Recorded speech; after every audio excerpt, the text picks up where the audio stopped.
Vipin, your keynote was excellent this morning, and you started with a really interesting historical flashback to the roots of the Bureau of Economic Analysis. And I was struck by the fact that the longest running continuous product in the United States was the US balance of payment statistics, which started in 1923, even predating the national income and product account, so GDP, which came a few years later. And you very nicely explained also how the BA's portfolio has evolved and expanded over the years. So if you look at your portfolio today, which products would you consider the kind of flagship statistical products of the BA, and who are your main users? Yeah. So that's a funny. It doesn't sound like a tough question, but it actually is a tough question because it's kind of like your kids. Like I like all my kids. I love all my kids equally, just like I love all our products kind of equally. And for me, I guess what I would say is flagship products. Probably, GDP is the flagship. It's part of a broader set of statistics called the National Income and Product Accounts, as you know. But I'd say that is one of the flagship products that we have. The International Transactions Accounts, what you mentioned, the balance of payments, is another one that's a flagship, and that's our longest running one, and we've been doing it for a very long time. Personal income is another one that I would add, some of these I talked about, kind of the precedent for them in my remarks, and that to me is a special one just because of the way that it came about, the fact that it was a direct response to a policy need, and then became a recurring indicator. So those are the three that if I had to pick out the flagship products, those would be three. One I do want to mention that I don't think gets enough love. There's always, my youngest always says he doesn't get enough love, so I'm gonna throw we have these things called regional price parities. Maybe you haven't seen these, but they're actually help allow you to look at price differences between states, and we do them down to the metro area, and I'm hoping to go down to U.S. counties at some point. But these are like how we have the PPP exchange rates across countries. These are across states, and they're very popular. I had a former boss say that they're the most underappreciated BEA product is these regional price parities. And so those are a particular favorite of mine as well because of how useful, once people learn how useful they are, they absolutely love them. And so, those is how I would talk about that's how I would characterize the flagship products. In terms of the key users, that's a really interesting question because we've been thinking about that a lot over the last few years. And so I actually tend to think of it in buckets. And so we, of course, have our users that are our policymakers, the various administrations that, that come through Washington. Congress, I put as part of that. So we have a lot of stakeholders in Congress. So there's a bucket, I would say, for policymakers. And also in that most people don't think about is state and local government officials. Often, whether it's governors of states or other folks that work there. So these folks are heavy users of our information. Then you've got Wall Street, and there's a certain cut of the statistics they like, but Wall Street is very heavy users. Financial companies and the folks that work up there are very heavy users of our data. So we have a lot there. We've got kind of a lot of users when it comes to governments. So within the federal government, a lot of folks use it. Places like the U.S. Congressional Budget Office are heavy users of our statistics as well. So you've got your governor. I would put the Federal Reserve. They're an independent, but they're kind of pseudo government. They would be in there as well. They're a very heavy user. And then the press. A tremendous amount of press interest in econ. I'm giving you a very long answer. So you can think we've thought about this a lot in terms of how we segment and think about our users. So you've got the press. But the folks that we're really trying to get to more and more is your general user. Like that is a big target of mine. Is has been since I started at BEA. I really want 8th grade teachers at some middle school in Nebraska using BEA statistics to teach their classes. That's really important to me, and we've got a program that's dedicated to trying to make some of that happen.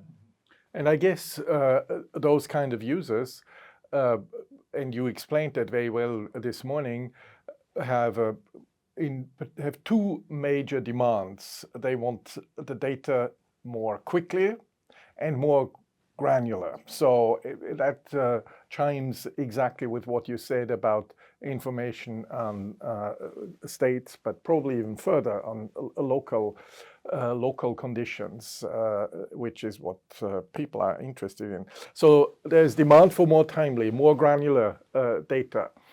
Typically, resources for statistical activities do not go up, or if at best are stable. So how do you square that circle in the BEA? Yeah, and everyone around the world, as you know, people are struggling with this, and it's been a while. So I think there's a few things that we're really focused on. So one, I think something that might be a bit underappreciated is the importance of leadership when it comes to this. And what I mean by that is, like, have we as leaders of different organizations been very clear about the vision for what we want to do? And I said before, and I really mean this, we can't be everything to everybody. And so what's your vision as the leader? What's our vision as leaders of this organization for where we want to go? And let's have some clearly defined goals once we have that vision for how to get there. And then you got to put the right people in the right places to execute. Andre Loringer, the great chief statistician of Canada, he came and talked to my leadership team about the way he leads, and he's very clear on setting clear expectations. And I learned a lot from hearing him talk about that, and making sure that everyone's equipped with the resources, and you get people in, you tell them your goals, and then you let them do what they do, and you stay out of their way. And I think we've historically done that pretty well at BEA. And so I think leadership is a big part of it, because you have to use your resources as efficiently as possible. Another big piece of it is IT modernization. I think that's critical because it really is a productivity enhancer. And so IT, and you do have to invest. I mean, I think that's right. I think we've got to find the resources to invest in IT, but we've had a lot of success, particularly over the last 20 years. In being able to do more with less, increasing productivity through IT. One maybe underappreciated thing here is it's not sexy, but it's like process improvement. Like there are things that we do, and I'm talking about the analyst level now. When you get down there, and that we have to ask ourselves, do I really need to do it this way in 2025 or 2026, or am I taking a bunch of steps that somebody needed 20 years ago, but aren't needed now? And I always think about, and I talk to staff about, we might do, there's maybe 15,000 things we do, right? Or whatever, 150,000, whatever. Just imagine if you made a 1% improvement in just a few of those, and everybody in the organization did it. You're going to see huge productivity improvements. And so if we can just make every process just a little bit better, or even half of our processes, I think it'll lead to a lot of good things. So I think leadership's part of it. There's no silver bullet. Part of that's prioritization, but I also think modernization of IT and process improvements all kind of together allow us to do more with less resources. Some people might say that all you have to do is turn to the private sector for timely and fun data, because the big producers of data infrastructure, they have a lot of information, and so why bother with the official statistics? So anyway, how do you place the BA in this ecosystem of data that is provided by the private sector, but also by the public sector?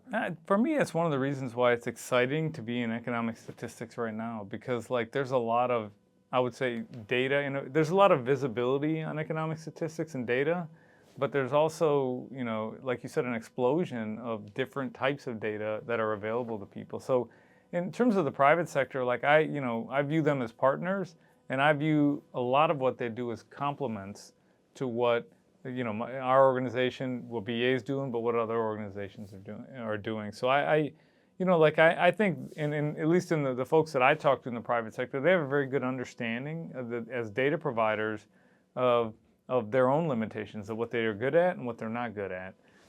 And so what I always like to talk to our team about, and the way I think about it is, look, we're really good at certain things. When you talk about the accessibility of our information, or the quality of our information, and we can talk about how you talk about data quality, but the overall quality of what we produce. And there's different aspects that we're really good at, and there's different aspects that private data providers are good at. And so there's almost like a comparative advantage that each of us has in certain things. So and we want to leverage that as much as possible, right? So I don't necessarily worry about competition with them. I'm more worried about, are we able to partner with them in ways that gets our users what they need, as quickly as possible. That's really the way I think about it. And they probably realize that some of the things that they need for their own data production do come from your place as well, and that confirms this idea of complementarity.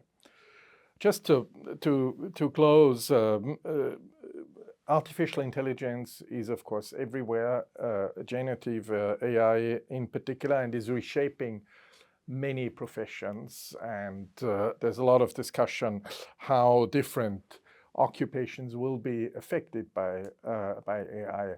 So looking ahead, how do you see a statistician in 10, 15, 20 years down the road? Will AI have replaced the role of a typical statistician? Will the BA be running on AI and have substituted a lot of its labor for capital? What is your perspective?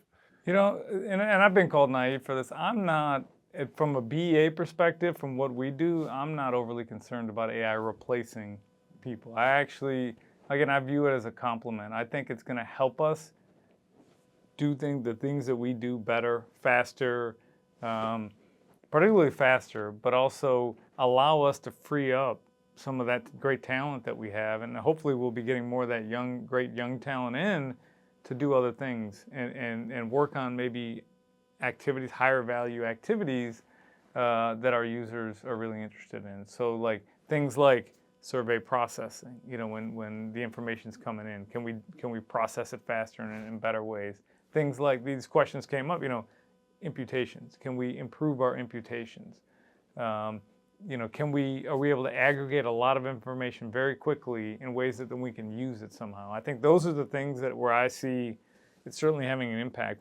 Another area that I don't hear folks talking about, so this isn't on the labor side like your question, but is making sure that our data is AI ready, so that when AI algorithms are going out to look for information from us, that the structures and the standards that we're using are readable by AI. The AI is going to find something, that whatever these algorithms are, we need to make it as easy as possible. I think that's maybe sometimes underappreciated. I know it's not just your question, but I mention it just because it's something that we're thinking hard about and thinking about how to do. But just to go back in general, I don't think the BA director, the next BA director, is going to be like an algorithm. I hope that's not the case. But I think it's going to help us become more productive. Mm-hmm. So there's a future for the young statisticians, and maybe AI will make their jobs even more interesting because they don't have to deal with the legwork anymore. I hope so. I sure hope so. Yeah. Very good. Well, thank you, Vipin, for your time and the conversation. Thanks, Paul.